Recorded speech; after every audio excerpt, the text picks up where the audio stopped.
পারুলের সাথে অন্যায় করায় শিরিনকে সপাটে চড় মারল রায়ান। সম্পূর্ণ জানতে হলে ভিডিওটিতে একটি লাইক করে দেখতে থাকো। গল্পের শুরুতেই দেখা যায় রায়ান পারুলকে বাঁচিয়ে নিয়েছে। এরপর পারুল বলে, কিন্তু রায়ান, তুই তো ঘুমাচ্ছিলিস, আর তুই আমাকে বাঁচাতে এলি কী করে? তুই কী করে জানলি যে আমি এখানে রয়েছি আর এত বড় বিপদে পড়েছি? রায়ান তখন বলে, তুই কি ভেবেছিলিস যে আমি আসবো না তোকে বাঁচাতে? তাও আবার হতে পারে? আমি তো ঘুমাচ্ছিলাম, হঠাৎ করে আমি একটা স্বপ্ন দেখলাম, যেটা তোর সাথে এখানে হচ্ছিল।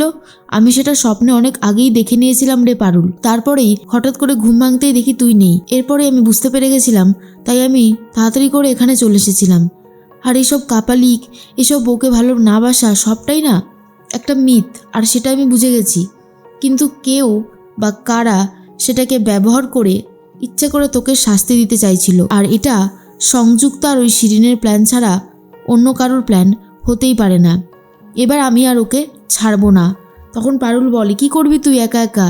কিচ্ছু করতে পারবি না, আমাকে নিয়ে চল।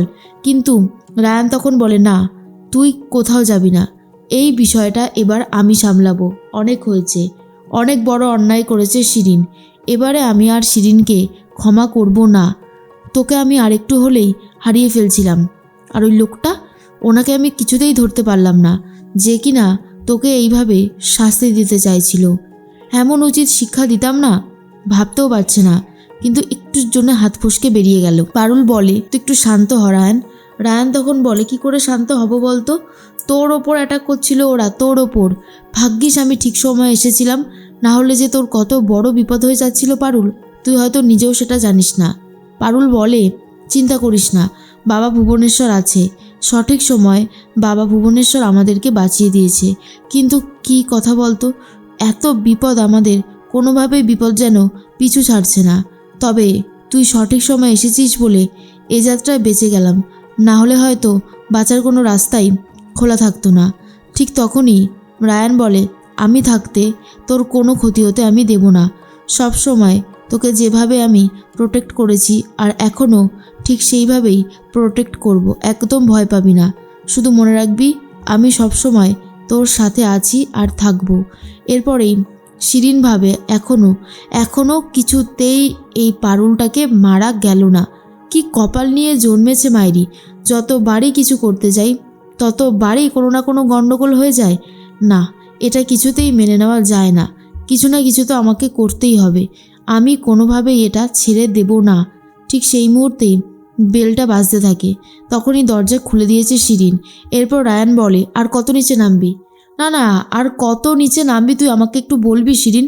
তোর জন্য একের পর এক সমস্যা হচ্ছে, দয়া করে অন্তত এগুলো বন্ধ কর, মানুষের মতো মানুষ হওয়ার চেষ্টা কর। তুই আবারও পারুলকে মারতে উঠে পড়ে লেগেছিস। সঠিক সময় আমি যদি না যেতাম তাহলে বুঝতে পারছিস ঠিক কী হতো। তখনই শিরিন বলে, আমি কি করেছি যে তুই আমাকে এতগুলো কথা শোনাচ্ছিস? শুধু শুধু আমাকে এতগুলো কথা শোনানোর কিন্তু কোনো মানে হয় না রে রায়ান। রায়ান তখন বলে, আমি কি কোনো কিছু ভুল শুনিয়েছি? যা করেছি বেশ করেছি, তুই এইভাবে পারুলকে আমার কাছ থেকে কেড়ে নিতে পারবি না। তখনই শিরিন বলে, তুই ওকে এত ভালোবেসে ফেললি রায়ান? তুই তো এই ভালোবাসাটা আমাকে দিতে পারতিস বল। ছোটোবেলা থেকে আমি তোকে আগলে রেখেছিলাম, তোকে ভালোবেসেছিলাম, আর তুই কিনা সেই পারুলের জন্য আমাকে কষ্ট দিলি। আমি তোকে কোনোভাবেই ক্ষমা করতে পারবো না। আর ওই পারুল, ওকে কি করে উচিত শিক্ষা দিতে হয় আমার জানা আছে। এবারেও মরেনি তো কী হয়েছে, নেক্সট টাইম ওকে আমি ঠিক শেষ করব, আর সেটা আমি খুব ভালো মতন জানি। তার মাঝখানেই রায়ান তখন বলে, ভুল করছিস, তুই এবারেও পারুলকে মারতে পারিসনি আর ভবিষ্যতেও পারবি না। এরপর শিরিনকে সপাটে এক কষিয়ে চর বসিয়ে দেয় রায়ান, আর বলে, এর পরের বার আমি কিন্তু তোকে আরও বেশি কঠিন শাস্তি দেব। শিরিন তখন বলে, তুই আমার গায়ে হাত তুললি রায়ান? রায়ান তখন বলে, বেশ করেছি, পারুলের সাথে অসভ্যতামি করতে গেলে, অন্যায় করতে গেলে এর থেকে বড় শাস্তি তোর জন্য অপেক্ষা করবে। এই বলেই রায়ান চলে যায়। তখনই পারুল বলে, কি করছে রায়ানটা কে জানে, মাথা যা গরম, কোনো আবার ভুলভাল কাজ না করে বসে। এরপরে রায়ান বলে, চল আমাদেরকে এখন বেরোতে হবে। পারুল বলে, কি যে করিস না, মাথা গরম করিস না, দেখ সব ঠিক হয়ে যাবে। রায়ান তখন বলে, মাথা গরম না করে কি উপায় আছে? মাথা গরম কাজ করার হলে ওই শিরিনই করে। এরপরেই দেখা যায় যে সবাই বাড়িতে চলে গেছে, রুক্মিণী চলে গেছে, আর মল্লার, অনিরুদ্ধ সবাই চলে গেছে। এরপর দাদু বেত নিয়ে বসেছে সবাইকে শাসন করবে বলে, আর বলে তোমাদের এত বড় একটা মিশনে পাঠিয়েছিলাম আর সেই মিশনটা সফল করতে পারলে না। মল্লার বলে আর বলো না দাদু, দাদা কি একটা খাওয়ালো আমাদেরকে, ব্যাস আমরা সবাই মিলে ঘুমিয়ে পড়লাম। অনিরুদ্ধ বলে আর ওই যে সোডা, কিন্তু বাবা ওই সোডাটুকুই খেয়েছিলাম, অন্য কিছু আর খাইনি, সোডার সাথে যেটা খাই সেটা কিন্তু খাইনি। আসলে আপনি তো জানেনই আপনার বড় নাতি মৈনাক খেতে এত ভালোবাসে, ওর নাকি দুপুরের খাওয়াটা বেশি হয়ে গিয়েছিল, তাই ও সোডা খাচ্ছিল আর আমাদেরকেও খাইয়ে দিয়েছিল। এরপর আমরা সবাই ঘুমিয়ে পড়েছিলাম একসাথে। তখনই রুক্মিণী বলে হ্যাঁ দাদু, আমরা সকালবেলায় উঠে দেখি যে রায়ান বা পারুল কেউই নেই। তারপর আমরাও হোটেল থেকে চেক আউট করে গেলাম। তখনই দাদু বলে অন্যায় করেছো তোমরা, অন্যায় করেছো, যেটার জন্য ওদেরকে পাঠিয়েছিলাম সেই কারণটাই, সেই কথাটাই শোনা হলো না। রায়ান আদৌ পারুলকে ভালোবাসার কথা বলেছে কিনা সব কিছু নষ্ট করলেই তোমরা, তাই তোমাদেরকে আমি ছাড়বো না, নাও হাত পাতো। মল্লারকে হাত পাততে বলে, এরপর মল্লারকে সপাটে কষিয়ে এক বেতের বাড়ি মারে। তারপর অনিরুদ্ধকে ডাকে। এরপর ঠামি বলে হ্যাঁ গো, তুমি জামাইকে মারবে? তখন দাদু বলে জামাইয়ের কথা শুনে তোমায় গোলাপ দিয়েছি, তাই এবার আমিও জামাইকে শাসন করতে পারি। এরপর অনিরুদ্ধকেও বেতের বাড়ি মারে হাতে। অনিরুদ্ধ ব্যথা ছটপট করতে থাকে। আর এরপর রুক্মিণী, তার মধ্যেই পারুল এসে বলে এ কি দাদু, সবাইকে মারছেন কেন, কি হয়েছে?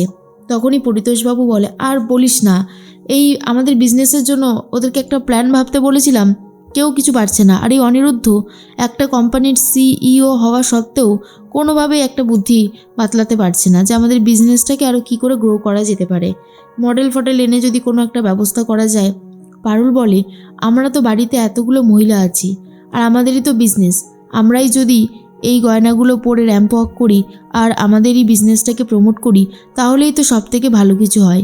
অনিরুদ্ধ বলে এইটা একদম ঠিক কথাই বলেছে পারুল, পুরোপুরি আমার মনের কথা। সত্যি পারুল, তুমি না থাকলে মনে হয় যেন সব দিকটাই পুরো অন্ধকার। ঠিক তখনই পারুল বলে তাহলে আমাদেরকে শুরু করে দিতে হবে সব কিছু। তখনই দাদু বলে থাম পারুল দিদি, তুই ভাবলি কি করে বসুবাড়ির মেয়ে বউরা এরকমভাবে গয়না পরে র্যাম্প ওয়াক করবে? সেটা কখনো হবে না। তোর এই কথাটা বলতে গিয়ে একবারও বুক কাঁপলো না? তুই জানিস না তো দাদু এসব পছন্দ করে না? পারুল বলে সবটাই জানি দাদু, কিন্তু সময় এগিয়েছে, আপনাকেও এবার একটু এগোতে হবে। আর আমরা মেয়ে বউরা আছি তো, আমরা সবটা সামনে নিতে পারবো। কিন্তু দাদু প্রথমে না মানতে চাইলেও পরে পারুলের কথাই একদম মেনে নেয়। অন্যদিকে দেখা যায় শিরিন আর সংযুক্তা আবারও প্ল্যান করতে থাকে। শিরিন সবটা জেনে নিয়েছে যে স্বর্ণময়ী জুয়েলার্সের যে এক্সিবিশনটা হতে চলেছে সেখানে পারুল সবটা দায়িত্ব নিয়েছে। তখনই সংযুক্তা বলে এবারে ওই বসু বাড়ির সবাইকে ভিখারি বানানোর রাস্তা আমি খুঁজে পেয়ে গেছি, আর আমাকে সেটাই অ্যাপ্লাই করতে হবে যেভাবেই হোক না কেন। তখনই শিরিন বোঝার চেষ্টা করে সংযুক্তা ঠিক কী করতে চাইছে।